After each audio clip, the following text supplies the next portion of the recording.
Hello everyone, glad to be back. Today is 20th of November, now it's 9:30 in the morning Moscow time.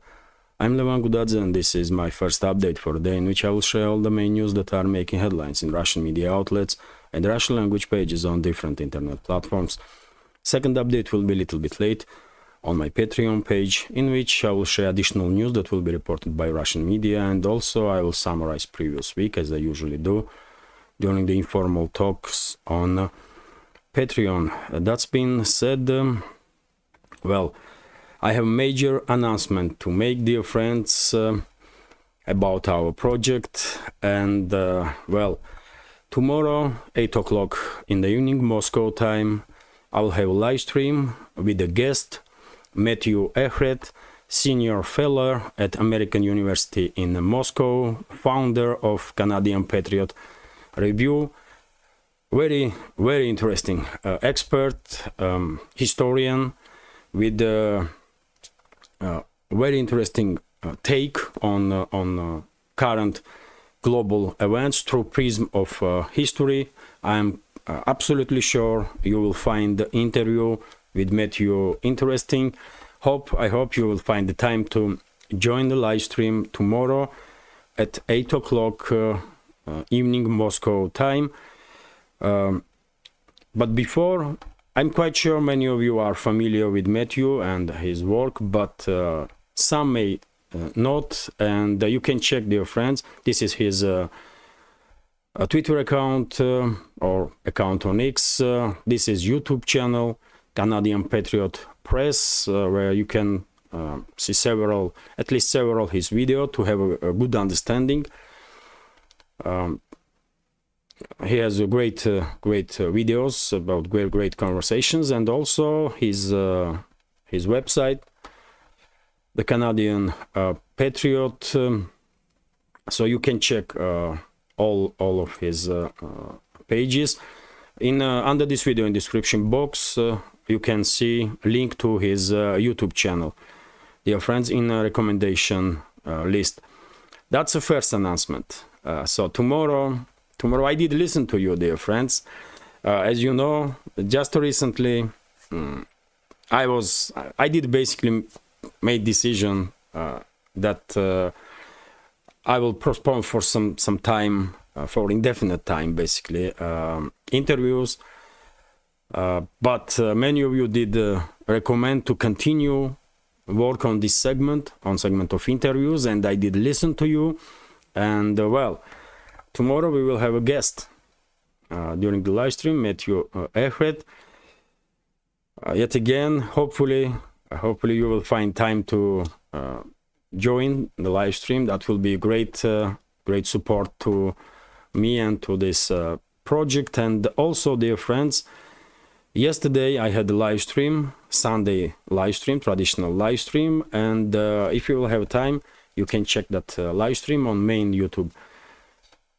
main YouTube channel. Just skip first 5 minutes of that live stream because there was some technical issues, and the rest of the live stream went quite smoothly. We had a great conversation in real time, me and members of our community. I did try to answer on as many questions as I see in the chat. So hopefully you will find that video also interesting. That's been said, let's talk about news now. And first of all, short summary of the situation on Ukrainian battlefield. Let's go sector by sector. So Kherson region, no significant changes. Ukrainian forces are still trying to enlarge their footholds on the left bank of the Dnieper River, not far away from Golaya Pristan, Oleshki, right next to destroyed Antonovsky Bridge, and also in the Krinky area. There are some reports on some channels that Ukrainian side may try to establish some additional footholds on the left bank, but whatever the plans Kiev regime has, one thing is obvious, and I was saying it from very beginning of this so-called local scale offensives of Kiev regime in Kherson region. This left bank is a trap for Ukrainian forces. Left bank is a trap for Ukrainian forces, and sooner Ukrainian militaries that are sent to these suicidal missions will realize this, better for them, because in that case they will find the courage to lay down arms and surrender and save their lives, because there is no point for dying for Zelensky and his associates, or for Western masters of Zelensky. At this point, situation is under full Russian control in Kherson region. Nothing is happening, and nothing will happen, by the way, that will influence this sector of the front line in favor of Kiev regime. It's just impossible. Russian side is in full control, and it will stay this way just forever. You know, as I said, Ukrainian side don't have any chances for any success on any of the sectors of the front line. As simple as that. When it comes to Zaporozhye and South Donetsk sectors of the front line, we have another trap here that was created by Russian forces, Orekhov bridgehead, where Ukrainian side, Ukrainian militaries are trying to establish some additional positions to improve their current situation, because they do understand that they are in the trap, by the way, and it's only a matter of time when Russian side will conduct some pincer operation and will encircle entire grouping of forces of Ukrainian army on Orekhov bridgehead. But yet again, initiative is in Russian hands, and it's Russian forces that are conducting local scale offensive operations to prepare ground, basically, for encircling Ukrainian grouping of forces. And I'm quite sure, although there is no data in open sources at this point, but I'm quite sure Russian side is actively working to persuade Ukrainian military personnel all along the front line, in Kherson sector, in Zaporozhye sector, South Donetsk sector, Donetsk sector, and the rest of it, to lay down arms and surrender. And I expect that in coming days, by the way, coming weeks, we will see many instances when large Ukrainian units on the scale of company or even battalions will begin laying down arms and surrendering. Not just refusing to obey orders of Kiev regime, but to lay down arms and surrender to Russian side. And I expect this type of developments in Kherson region, in Zaporozhye region, and first of all in Avdiivka, by the way, in Avdiivka. But let's go sector by sector. So in Zaporozhye sector, no significant changes. Initiative is in Russian hands, and as I said, it's only a matter of time when Russian forces will encircle Ukrainian grouping of forces on Orekhov bridgehead. South Donetsk direction, Russian forces are conducting offensive operations in direction of Staromayorskaya and Urozhaina, and some experts in Russia are quite optimistic that it's only a matter of days at this point, and Russian forces will regain control over these settlements. Also, by the way, of course, but overall, of course, situation in South Donetsk sector of the front line is also under full Russian control. Initiative is in Russian hands, and the Ukrainian forces are in no position to conduct more or less significant scale offensive operations, or to even hope for containing current positions. When it comes to Donetsk sector of the front line, we have two main directions here. On the southern flank, it's of course Avdiivka. In the northern flank of Donetsk sector, it's Bakhmut. So let's begin with Avdiivka. According to latest reports, Russian forces did manage to establish control over the Yasinovataya 2 station, and also Tsarskaya Okhota area, which is used to be a restaurant, by the way. In the forested area, there was a restaurant under the name of Tsarskaya Okhota, and this area was turned into a stronghold by Ukrainian forces. And surprisingly, yesterday, many Russian channels did report that Russian forces managed to establish control over this area, over the station of Yasinovataya 2 and over the Tsarskaya Okhota. And I did not see any photo or video confirmation of that yet. But if that's the case, if this area is under Russian control now, then of course situation for Avdiivka garrison did become from worst to utterly catastrophic. And that's one more indicator that in Avdiivka area, first of all, we will probably see instances when large-scale Ukrainian units will begin to lay down arms and surrender. It's a matter of days, by the way. Let's see. Just mark my words. And also, dear friends, Russian forces are continuing offensive, local-scale offensive operations on the northern side of Avdiivka. But yet again, at this point, we are not talking about attempt to fully encircle Avdiivka, because there is no need to fully encircle Avdiivka. This city will play role of a trap for some time, I guess next 3 to 5 weeks at least. And once severe lack of reinforcement, munition, or supplies will take its toll on Avdiivka garrison, and winter will begin play its role. Then I guess Russian side will conduct large-scale offensive operations, and I'm quite sure to minimize damage to city itself and to minimize casualties. Of course, Russian side will do as everything in its hand, everything possible to persuade Ukrainian units to lay down arms and surrender, to stop fighting for Zelensky and his Western masters, their geopolitical agenda. So situation is under full Russian control. Russian forces are on offensive in Avdiivka direction, and as I said, by the way, somewhere in middle of December, close to January, probably this city will become under full Russian control. And also Russian forces are quite active in Marinka direction, and it seems like eventually Russian forces are close to position when they can establish full control over the Avdiivka, over the Marinka, sorry. Although from the settlement, by the way, literally nothing is left. It's just ruins. It's like field.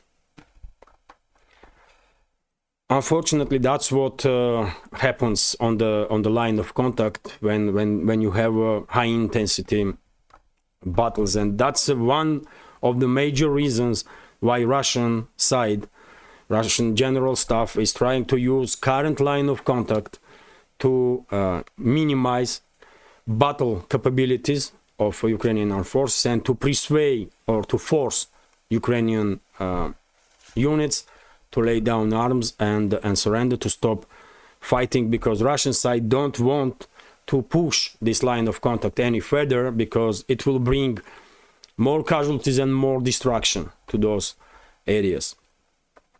That's been said, let's talk about some other sectors of the front line. So northern flank of Donetsk sector, of course, is Bakhmut and surrounding areas, where also Russian side has initiative, by the way, and we have reports that Russian forces are conducting offensive operations in Klishchevka and Andreevka area. This is the southern flank of Bakhmut, and Russian forces are active on the northern flank of Bakhmut also, and trying to regain control over all the territories that they hold when Russian side established full control over the Bakhmut. We have reports about offensives in the direction of Khramove. We have reports about Russian offensives in area of Berkhovka water reservoir, and the forward units of Russian military are closing into Bogdanovka. Some reports say that Russian forces are on premises of this settlement even, and same goes for Grigorievka, by the way. Although yet again, without photo or video confirmation, it's difficult to tell, but initiative is definitely in Russian hands, and Russian side is conducting local scale offensive operations. When it comes to northern sectors of the front line, it's the usual stuff from Seversk to Liman and next to Kupiansk, by the way. It's artillery duels, mainly recon and force operations, or local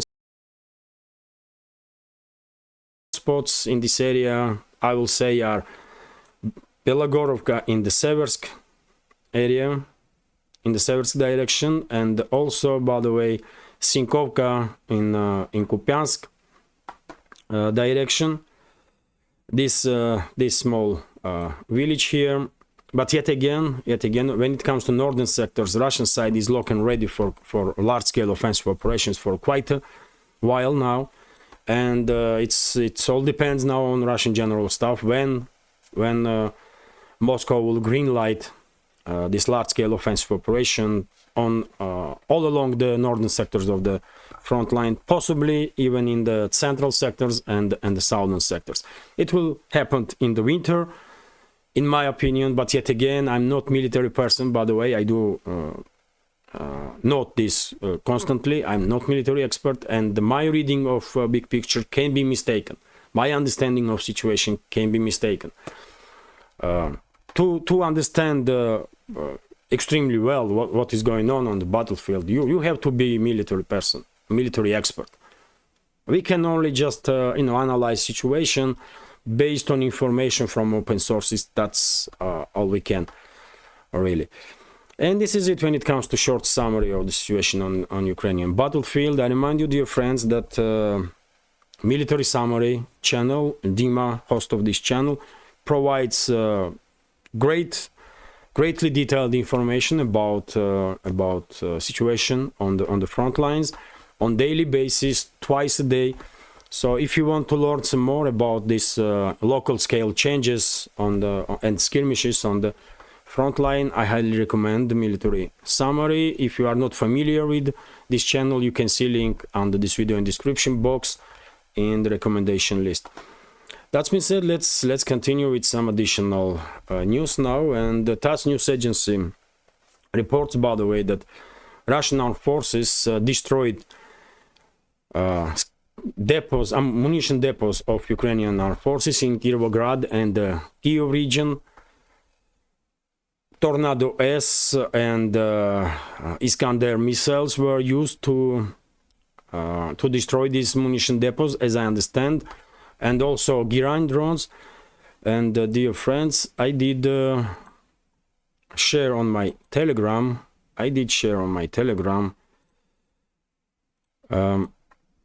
Video footage of destruction of one of the munition depots in the Kyiv region. Let me find it. As you can see, this is my Telegram page. By the way, on daily basis, I do share plenty of additional news here, so you can subscribe if you are not subscribed. And this is it, by the way. This video here, moment of explosion of one of the destroyed munition depots in the Kyiv region. This is Kyiv region. So as you can see, it was a huge explosion. So quite significant or large ammunition depot did went off. Let's continue with some additional news. RIA Novosti reports that Russian forces, by the way, in Kherson direction did destroy 3 Ukrainian landing boats with military personnel on this boat, and according to reports, Ukrainian military personnel did not manage to survive this ordeal. Yet again, clear suicidal operations. That's what Ukrainian forces are conducting. Basically, on any of the sectors of the front line and Kherson region not be any different. Usually, most of the Ukrainian forces, Ukrainian military personnel, are killed or wounded while they are trying to cross the Dnieper River.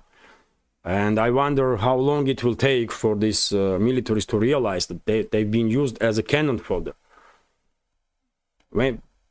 Yes, some militaries are realizing this and they are laying down arms and surrendering in first opportunity, but that's not enough. More people have to be saved, and it's all in their hands, in hands of this Ukrainian personnel. Why they are choosing to die for Zelensky and his Western masters, man? It's I cannot understand this, man. I just, when they know perfectly well that Russia is not danger for Ukrainian society or citizens of Ukraine. After all, 5 million Ukrainian citizens are living in Russia at this point as we speak. as a refugees. These Ukrainian military personnel know perfectly well that Russia is not danger for Ukrainians, for Ukrainian citizens. So for whom this Ukrainian military personnel is fighting for? For Zelensky and his Western masters, and why? Unbelievable, man. That's propaganda is such devastating stuff, man. I guess some people are, of course, forced to fight. They are afraid that there may be some consequences if they will refuse to obey orders or to conduct these suicidal operations and so on. Some people are afraid to contact Russian side to surrender, because there are many instances when Ukrainian militaries were killed by these blocking detachment units of neo-Nazis and mercenaries while they were trying to surrender. There are risks, I do understand that. They are afraid to lay down arms. But, well, what is the point to die for Zelensky and his associates? That's also a question, isn't it? Anyway, let's continue. RIA Novosti is reporting that Zelensky, by the way, if you remember a few days ago, there were some rumors, and I did share information about it on my Telegram, that Zelensky and his associates are planning to conduct some changes in top leadership of Ukrainian army. And these changes has begun, and yesterday afternoon information became available from open sources that Zelensky removed the head of Ukraine's medical forces of Ukrainian army from his duties, and some other, I guess, loyal to Zelensky person will be appointed on this position. And by the way, this is just a first move. I guess in coming days Zelensky will remove from duties some more generals, especially ones that are close to Zaluzhny. And well, if Zaluzhny and forces that are behind him don't want to lose chances to overthrow Zelensky, or to at least stay relevant, they have to act fast, because time is not working for them at this point. It's Zelensky and his associates, they are in the corner, by the way. They are in the corner, and they will act, and they are acting. Let's continue. RT is reporting that according to Valery Charlie, by the way, Kiev's former envoy to Washington, Ukraine must brace for a loss of U.S. support, which is quite a statement to make, really, and which is also understandable statement. But we did not see this kind of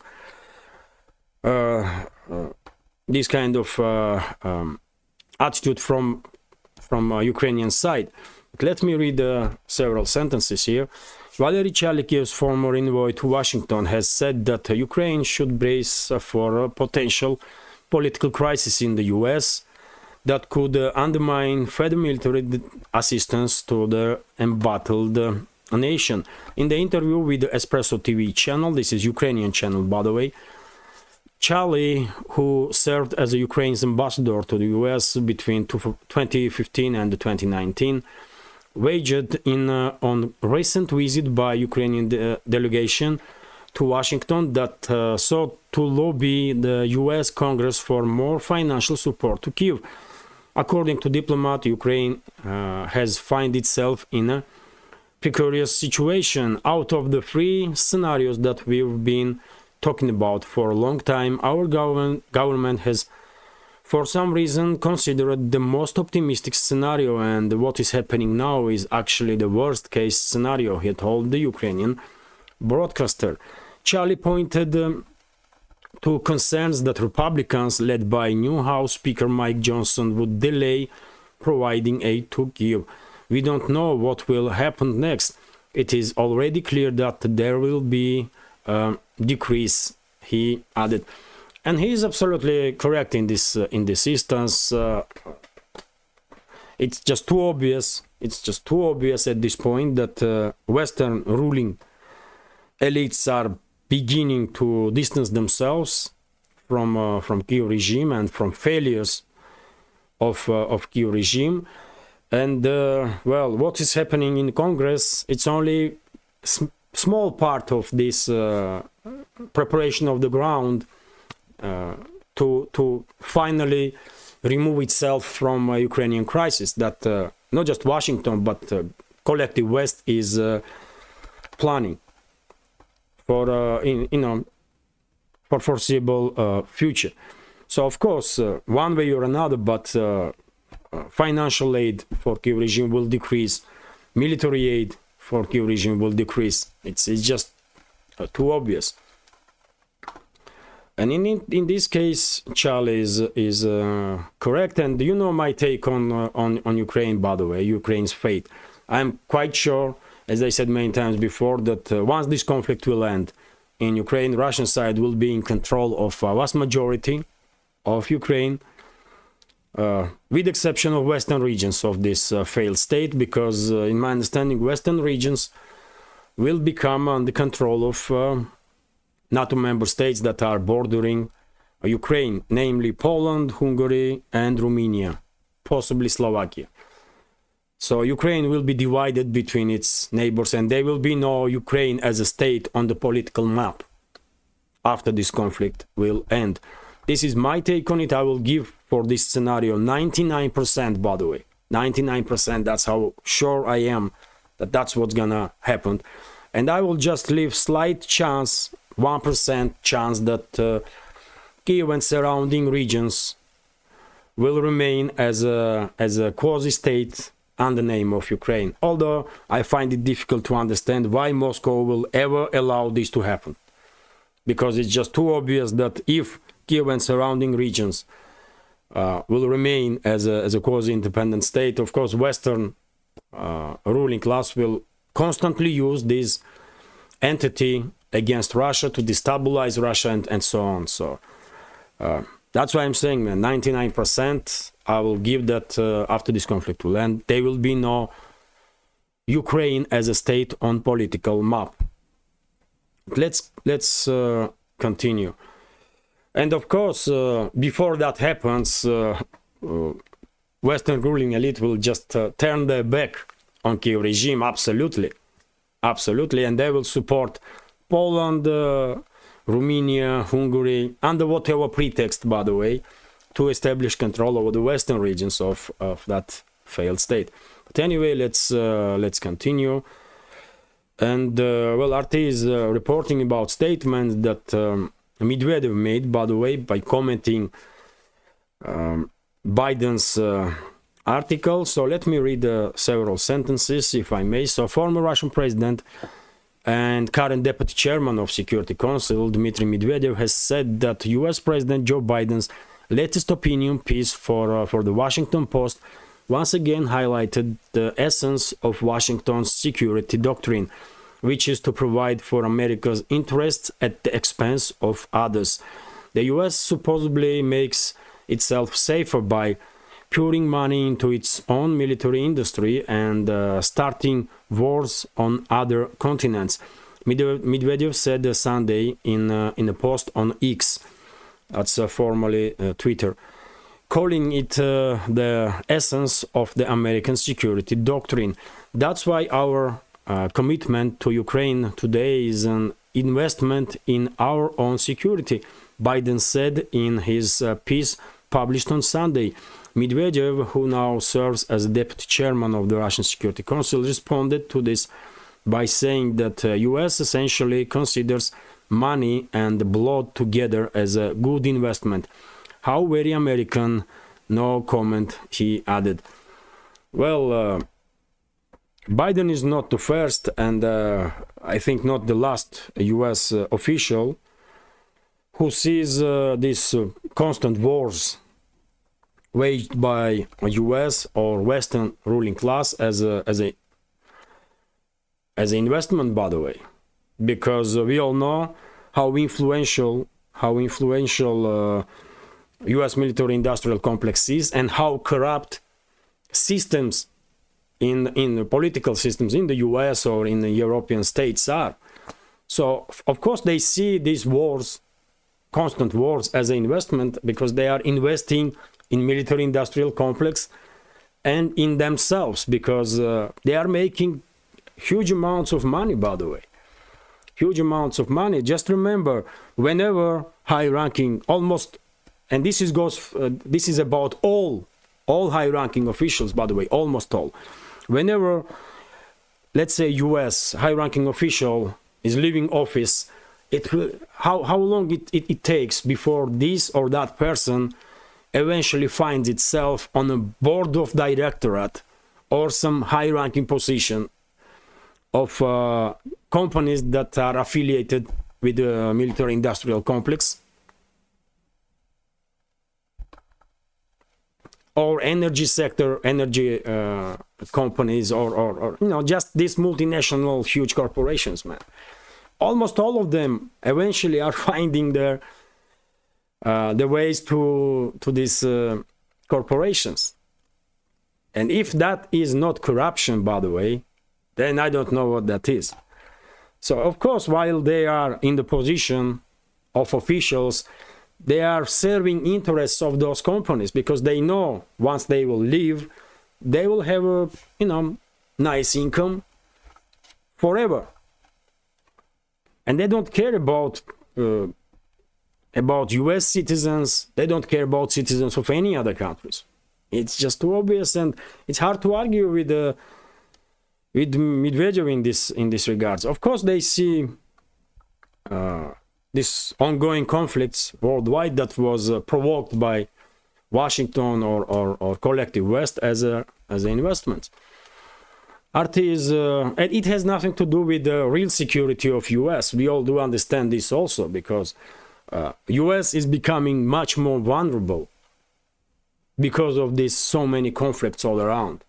US citizens, but this ruling class in the West, including in the United States, they don't care about it, man. They only care is about their current power and their enrichment. That's it. Anyway, let's continue. RT is also reporting, by the way, that foreign mercenaries are abandoning a Ukrainian army. According to CNN, none other than CNN. So let me also read several sentences from here. Many foreign mercenaries recruited by Ukraine soon opt to flee the country after experiencing the gruesome reality of the battlefield. An army officer told CNN on Sunday. Moscow has previously said that Kiev is using soldiers from other countries as a cannon fodder to breach Russian defenses. In an interview with the American network, Lieutenant Dmitry Kostyak said, Lieutenant of Ukrainian army, I guess, said that his platoon, which was deployed not far from Artyomovsk, known as Bakhmut in Ukraine, scene of fierce fighting in recent months, ran short on personnel and was replenished by 12 foreign fighters. According to the officer, while some mercenaries join the fray because they are attracted to the romance of war, others go because they see fighting as their professional activity, or even because it is good line on their resume. As a rule, they do not realize what they are getting into, says this officer, Ukrainian officer. Many people imagine our war as a gunfight with the enemy, but they don't realize how much artillery there is, and that you sit under fire all day, every day, and may not see the enemy at all. And this is the reality on the battlefield. This is high intensity conflict, by the way, that vast majority of foreign mercenaries and vast majority of militaries worldwide have not seen ever in their military career. And I'm talking about militaries of entire world, by the way. Primarily NATO, which is, or US militaries that are constantly involved in some military operations, but they have no idea what high intensity battle really is. And that's why once these former militaries are entering this conflict in Ukraine, many of them are just shocked to see what's going on. They may, many of the mercenaries, many of the foreign mercenaries probably died, never even seeing single Russian soldier. So, yes, foreign mercenaries are fleeing Ukraine, and well, that's good, really.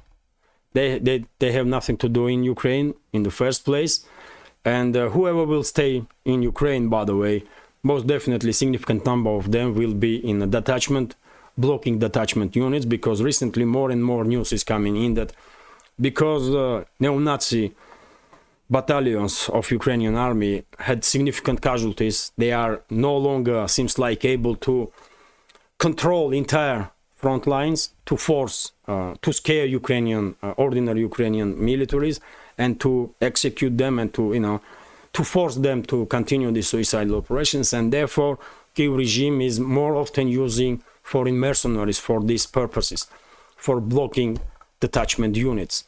And just recently, many of you probably did see that video when Ukrainian soldiers were running from their positions, retreating, and these English-speaking foreign mercenaries did try to stop them, but these Ukrainians realized that this was detachment unit, blocking the detachment units, and they act straight away, and they basically eliminate these foreign mercenaries on the spot, on point-blank range.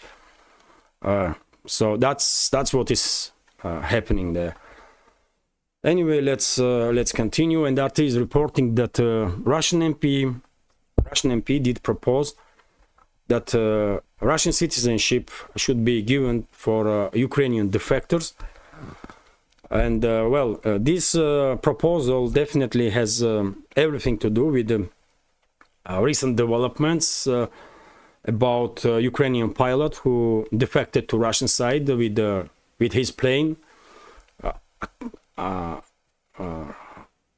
According to some reports, with Su-27 interceptor or fighter jet. And well, this may work, although, as I understand, Ukrainian citizens can receive Russian citizenship in a simplified manner anyway. So I'm not quite sure that this proposal will find support in the Russian parliament, because, as I said, man, Ukrainian citizens can receive Russian citizenship anyway in simplified manner. So, I mean, what difference it makes if someone is a civilian or military? But let me read. Although, of course, this proposal is made to stimulate Ukrainian militaries, active duty militaries, to defect. In that sense, of course, this initiative makes some sense. Just to guarantee to Ukrainian militaries that they would not be harmed in any way. But yet again, Russia treats POWs well enough, and I don't think all Ukrainian militaries who will defect, for example, are the same, because some of them committed some crimes, by the way, against civilians, and you cannot forgive that. So you have to go through case by case. If someone acted as a soldier according to rules of conduct, that's one thing. But if someone committed crimes against civilians or war crimes, then you have to prosecute that kind of criminal, isn't it? But anyway, let me read this information. Ukrainian soldiers who defect to Moscow's side should receive Russian citizenship along with the social benefits. The first deputy chairman of the State Duma, Defense Committee Alexei Zhuravlev has said the proposal follows reports that Ukrainian military pilot had defected to Russia, allegedly an active duty serviceman who had the rank of senior officer in Kiev's armed forces. So yet again, I don't think this initiative will find support in the Russian Duma, Russian state parliament, because topic is very complex and each case is an individual case and it comes to defection. But I can understand this individual, this MP is coming from. He wants to stimulate Ukrainian soldiers to defect to Russian side. Yes, I can get that, but you cannot make such a laws, by the way, because these laws can be used against Russia then, because some war criminals can defect and then ask for citizenship, and what you gonna do then? So difficult topic, but I can understand this MP is coming from. And when it comes to this Su-27, by the way, yesterday during the live stream, I did see questions if there is any additional information, so I guess you are also interested. And at this point, dear friends, at this point, let me check right now major news agencies if they have any update. So nothing on RIA Novosti. Let's see TASS, by the way. So TASS, nothing on the TASS about this topic also at this moment. So I will say there is no additional information. We did not see public did not see pilot that defected. We did not see plane Su-27 or whatever that plane was, and I guess that's because yet again this pilot is, according to reports, is senior officer in Ukrainian Air Force, has some knowledge. Plane, this Su-27 may did undergo some modernization by NATO specialists in some of the NATO countries, or maybe in Ukraine, but on the standards of NATO. And maybe this plane has on the board some missiles, let's say Storm Shadow or Scalp or Harm missiles. Anything is possible. We have very little information at this point, and I guess Russian security forces are working with this pilot at this point, working on the entire situation, and once they will find it possible, then probably this pilot will be shown to public, and also this fighter jet, and we will learn some more information. But when it comes to fact itself that pilot defected, I'm quite sure this information is correct. So in upcoming days we will probably learn some more about this story. RIA Novosti is reporting, by the way, that Western media outlets are beginning to pay some attention to Russian weapon systems that kind of surprised the Western side. And one of these weapon systems, of course, are Lancet drones. You probably did see on my Telegram page dozens and dozens of videos of effectiveness of Lancet when these drones are destroying many different types of Ukrainian armored vehicles, from howitzers, by the way, Ukrainian military equipment, from howitzers and lightly armored vehicles up to tanks, by the way.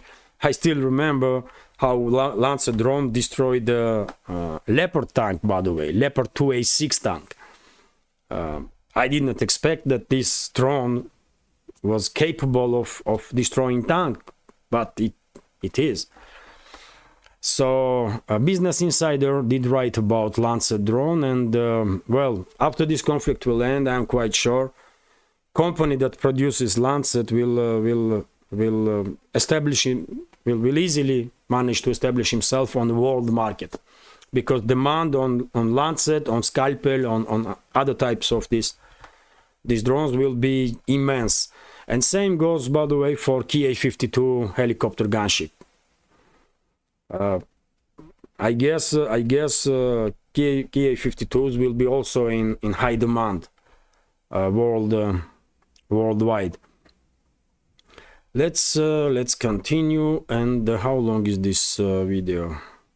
It's already 45 minutes, so I will try at least to go through headlines. So TASS news agency is reporting that religious leader of Iran, Ali Khamenei, call Muslim countries to cut diplomatic ties with Israel. If you remember, dear friends, yesterday, if I am not mistaken, it was yesterday when President of Turkey, Recep Tayyip Erdogan, also did spoke about cutting diplomatic ties with Israel, but he said that this has to be done by number of states simultaneously, so that it will have some impact on actions of Netanyahu's government. Now, Iran's supreme leader is calling for Muslim countries to cut diplomatic ties with Israel. So maybe some negotiations are happening behind the scenes, and in coming days we will see several states, not just Muslim states, by the way, but several states worldwide will, including in Latin America, for example, will cut diplomatic ties with Israel. That's certainly a possibility. Let's see. TASS news agency is reporting that according to latest data of IDF, which was reported by Jerusalem Post newspaper, since the 7th of October, since the escalation between Israel and Palestine, IDF lost 387 military personnel, which is a huge number for Israel, by the way, which is huge number for Israel. As I understand, the Israeli armed forces did not have such casualties since the last war with Egypt. I may be mistaken, but I'm not historian of Israel or Middle East, but if I remember correctly, last time Israeli side had such casualties, Israeli army, was when Egypt regained control over the Sinai Peninsula during that war. So quite high number of casualties, but at least for now, seems like Netanyahu's government and IDF are determined to continue this onslaught on Gaza Strip. TASS news agency is also reporting that according to Wall Street Journal,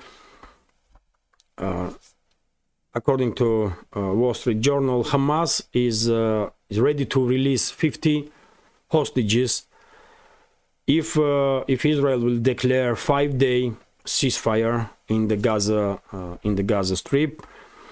Well, let's see if any agreement will be achieved between Hamas and Israeli government. It's possible because Netanyahu is under pressure, not just from outside, by the way, from international community, but also from inside, because on daily basis now thousands and thousands of Israelis are protesting and demanding Netanyahu's resignation. So maybe he will to ease some pressure, maybe he will agree on this proposal from Hamas to stop fighting for 3 or 5 days if number of hostages will be released.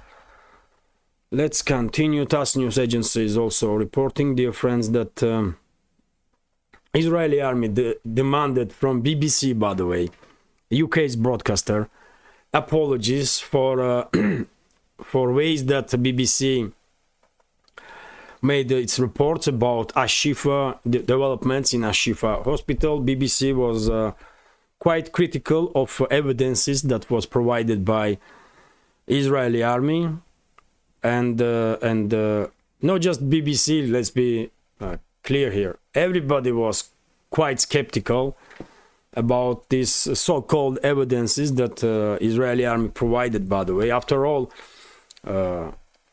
it was not made up, isn't it, by anybody? It was Israeli forces that show just a calendar, by the way, ordinary calendar in Arabic, and this Israeli person, whoever he was saying that this graphic was signs of terrorists that were,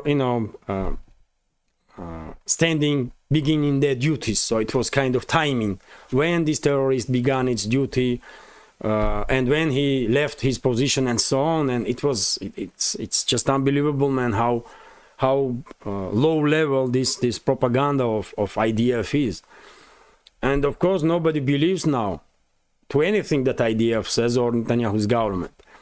They did show shaft of the lift, by the way, and said that this is some bunker, entrance to bunker. Really?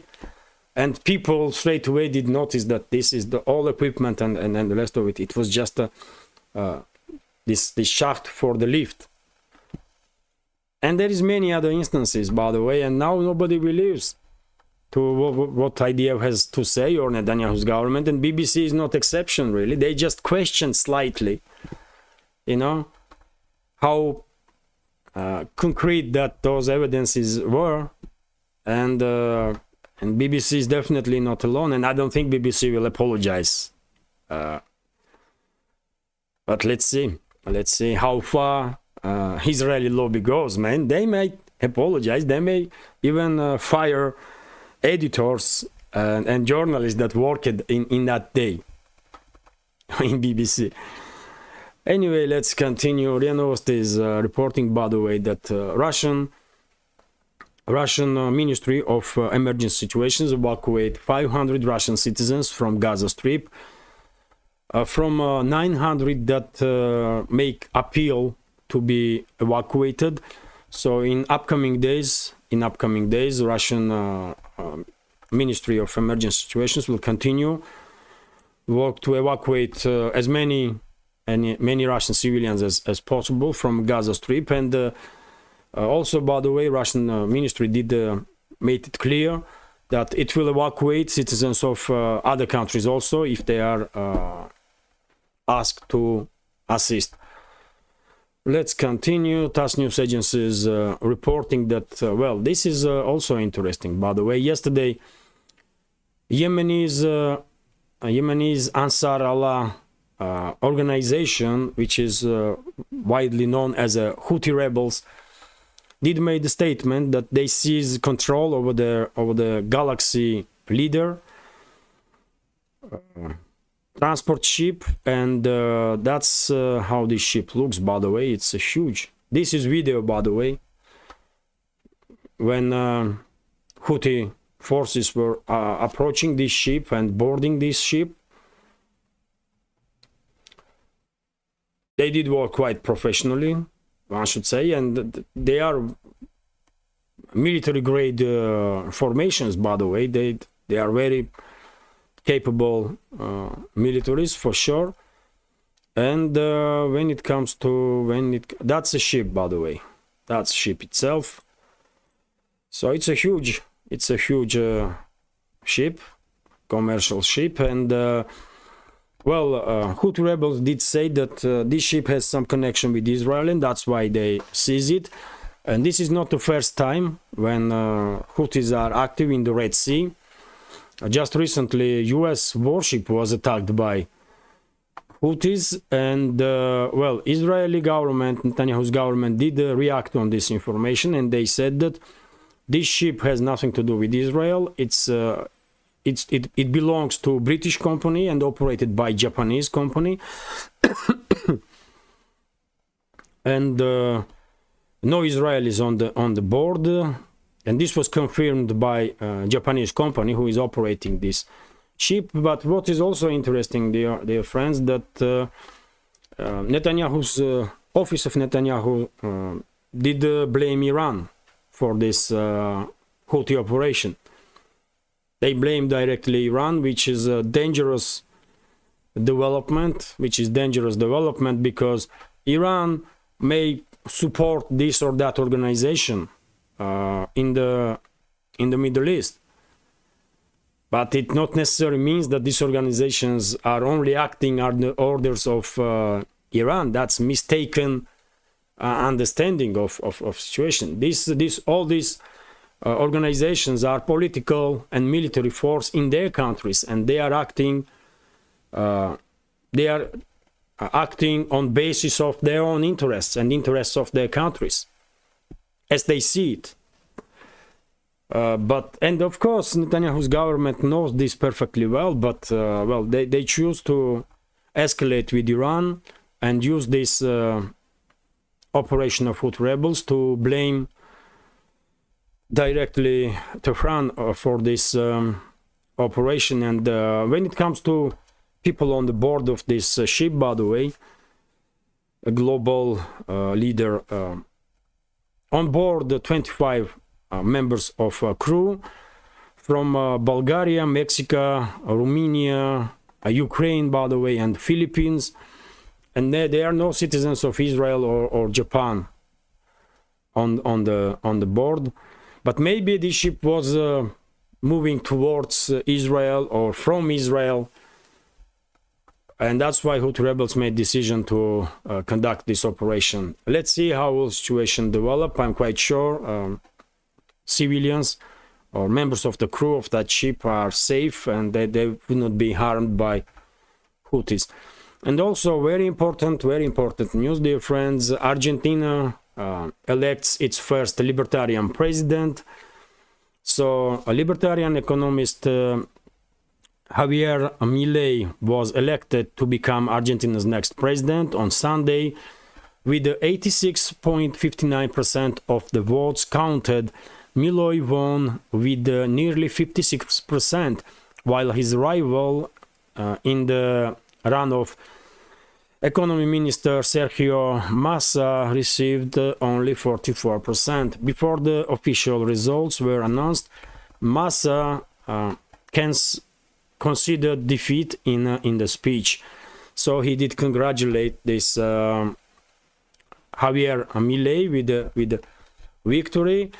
And this is very interesting, by the way. This is very interesting because Argentina is experiencing, for decades now, by the way, Argentina is experiencing severe economical problems.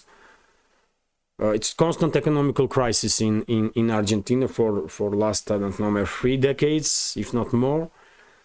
And well, let's see, maybe this libertarian will change something. Maybe. But what is also interesting, according to some reports that I read about this person, he's very much anti-Russian, very much anti-Chinese, anti-BRICS, and very much pro-US. And that may make chances of Argentine to join the BRICS almost next to none. But yet again, if this individual will pull off some miracle and improve economical situation in Argentina, which will benefit ordinary Argentinians, then, you know, great.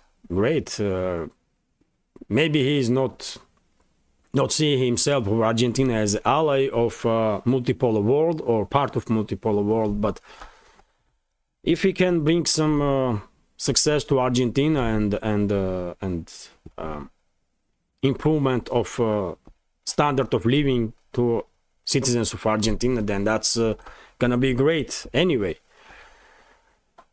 let's see. TASS News Agency is reporting that, well, this is also interesting, by the way. I'm not quite sure that we can trust British Sun newspaper. It's tabloid, and it does write some crap time to time, quite often, really. So we should take this information with pinch of salt for sure. But according to the Sun, Ukraine's nuclear submarine of Vanguard class. So UK's nuclear submarine of Vanguard class almost sank, by the way, because of some malfunction of some equipment on the board. And while this was happening, 140 crew members were on the board. And this nuclear submarine, by the way, is carries Trident 2 intercontinental ballistic missiles, nuclear armed intercontinental ballistic missiles. So if this information is true, by the way, then questions are arising in which conditions UK's fleet really is, because we are constantly hearing about some issues with brand new aircraft carriers that UK has acquired recently. We are hearing time to time about some issues with the nuclear submarine fleet of UK, and this instance is the latest one in long row of some stories that emerge about exactly about this Vanguard type of submarines. So what's going on really? I mean, are London pay enough attention to its militaries, especially to nuclear assets? I don't know. But it's good that eventually Sailor did manage to recover and bring back this submarine to its base. But well, one may ask question how, in what conditions in general UK's navy is. And also, by the way, RT is reporting that UK government keeps secret files on its critics, and this was reported also by Observer, by the way. So let me read several sentences from here. They're also quite interesting. At least 15 British government departments have been engaged in a deliberate social media and internet profiling campaign against public experts in various fields to prevent critics from speaking at the cabinet-sponsored events, the Observer reported on Saturday, citing the trove of data it had seen. The government officials in each department had specified guidelines regulating what exactly they should look at for and requesting them to complete and keep secret files on speakers deemed to be critical of the cabinet, the paper says. Well, are we surprised really, dear friends? Are we surprised? Not really. Not really. US, UK, and rest of the countries in the Western world all went through this rabbit hole, and they are at this point probably not even pretending that there is any true rights and freedoms in the West. They do love to talk about it, but when it comes to reality, ruling class of the Western world, they don't care, man, what rights and what freedoms, what we're talking about. They don't care about any of it, and this information just once again confirms this. Nothing extraordinary, but it's always good to have additional confirmation of your knowledge or your reading of big picture. So that's all it is really. And Sunak and some other officials in the UK will come up tomorrow and began talking about freedom of speech and democracy and pluralism, and what a bunch of clowns, man. Let's continue. Several more news, dear friends, and I will end this quite long update.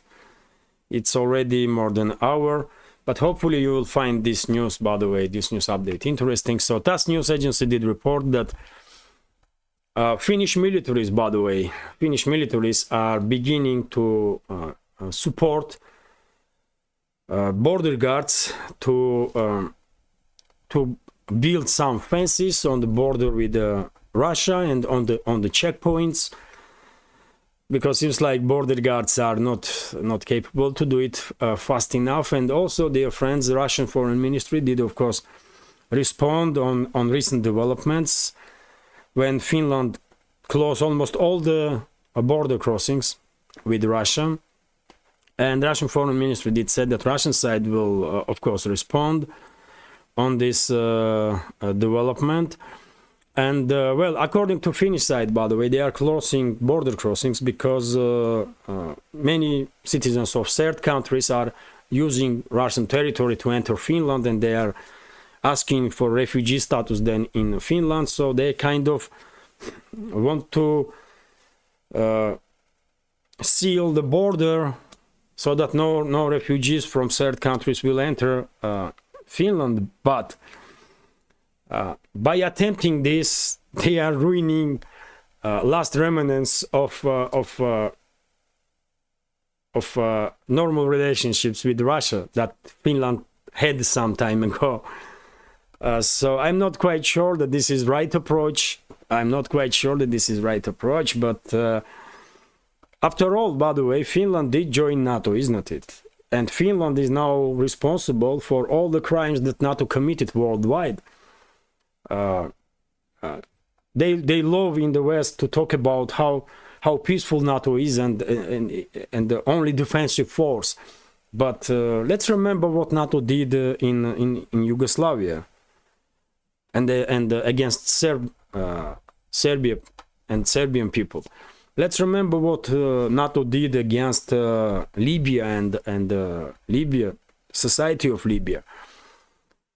Libya was one of the leading countries in the African continent, and now in Libya, in some areas, people are sold on the markets after NATO intervention. That's the level of deterioration that Libya had undergone. And let's not forget Afghanistan, by the way, of course, where NATO was very defensive by killing thousands and thousands of civilians also. So, and by the way, let's not forget Syria also, where NATO members have illegal bases and are supporting terrorist organizations. So NATO is destabilizing as much countries as they possibly can. And because Finland did become part of NATO, I don't think they have moral right now to refuse to receive refugees from very same countries that they destabilize or NATO destabilize. And because Finland is a part of NATO, they bear responsibility for NATO actions, isn't it? That's how I see it. So these people have every right to enter any NATO member state. Absolutely, because it's the NATO states that destroy their countries and their livelihoods, isn't it? But anyway, let's continue. So Russian Foreign Ministry did respond and finish actions and said that Moscow will of course respond accordingly. And also interesting news that Finnish nuclear power station, by the way, Olkiluoto 3 was shut down yesterday afternoon due to some technical issues, which is whenever news comes about nuclear power station, it's always important. No, I did not see any news about some radioactivity, increase of radioactivity in area of this nuclear power station, which is located on the western part of Finland. But information is important, and I will of course try to track this topic, and if any additional news I will share on my Telegram in the next updates. And I will just note that this power station, by the way, Olkiluoto 3, generates about 30% of electricity in Finland. So it's a big deal.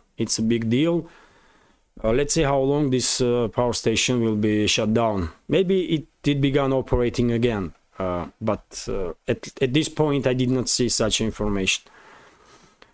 Let's continue, and a few more news, and that's it. RT is reporting that foreign buyers are moving away from US debts. That was reported by Wall Street Journal. So demand for US outstanding government debt from overseas buyers has significantly reduced, with the share of treasury bonds held by foreign private investors and central banks dropping to around 30% from some 43% 10 years ago. Wall Street Journal reported this week, citing data from the Securities Industry and Financial Markets Association. Well, not really surprising information, isn't it? Not really surprising information. US did begin actively use dollar as a weapon, and because of it, of course, many foreign investors find it less attractive to invest in US bonds, which is quite understandable, by the way.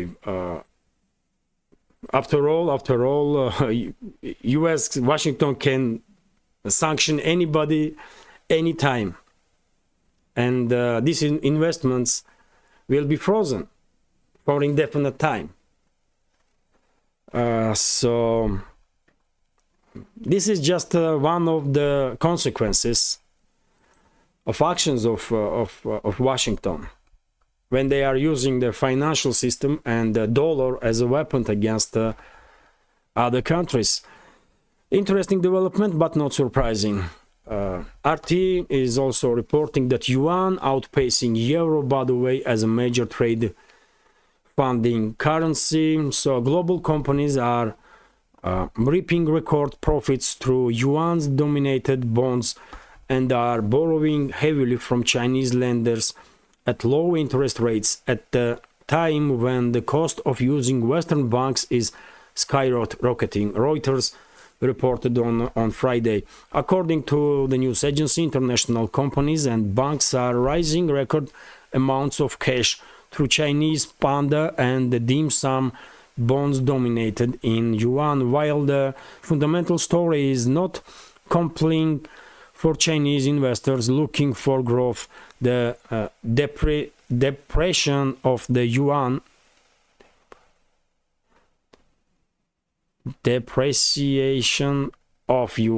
as well as the rate cuts result in a much cheaper cost of borrowing, said Flona Lim, senior FX strategist at Maybank. The uptick in China's borrowing markets has made the yuan the world's second biggest trade funding currency, ahead of the euro.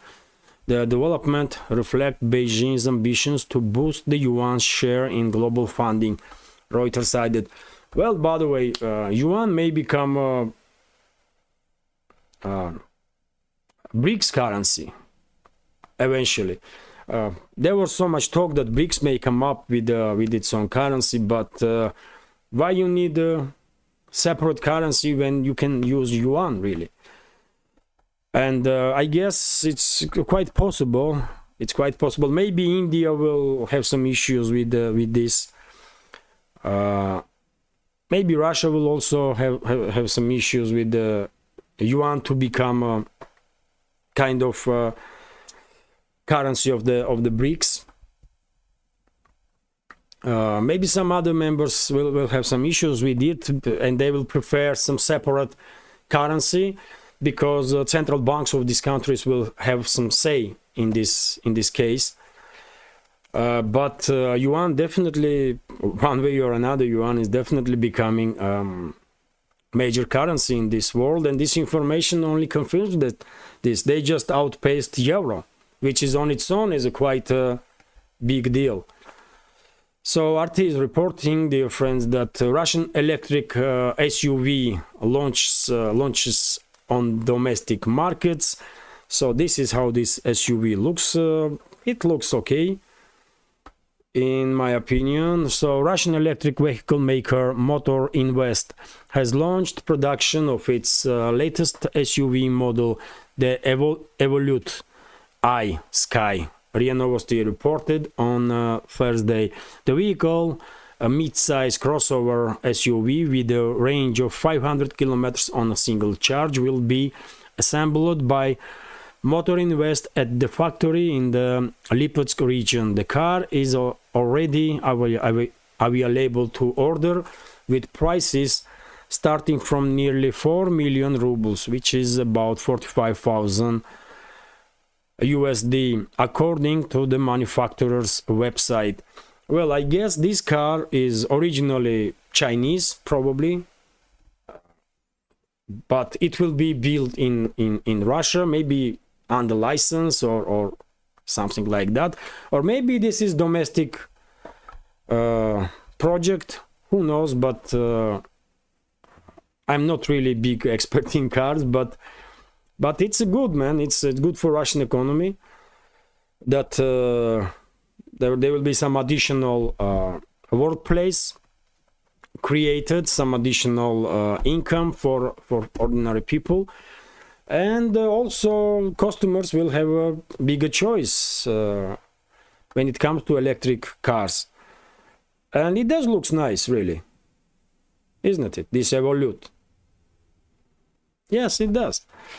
So quite interesting news.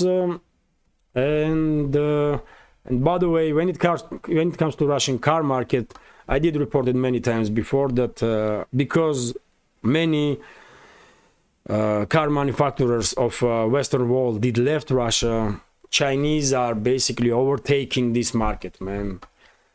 Chinese car manufacturers are using this unique opportunity and just flooding Russian market with their cars, and they are beginning investing heavily to begin production of the cars here in Russia, so that whenever relationships will be normalized between Russia and the Western world, and Western manufacturers will try to return on Russian markets, they will find it extremely difficult to re-establish themselves, because well, market will be filled with other companies, mainly Chinese and Russian ones, and joint companies also.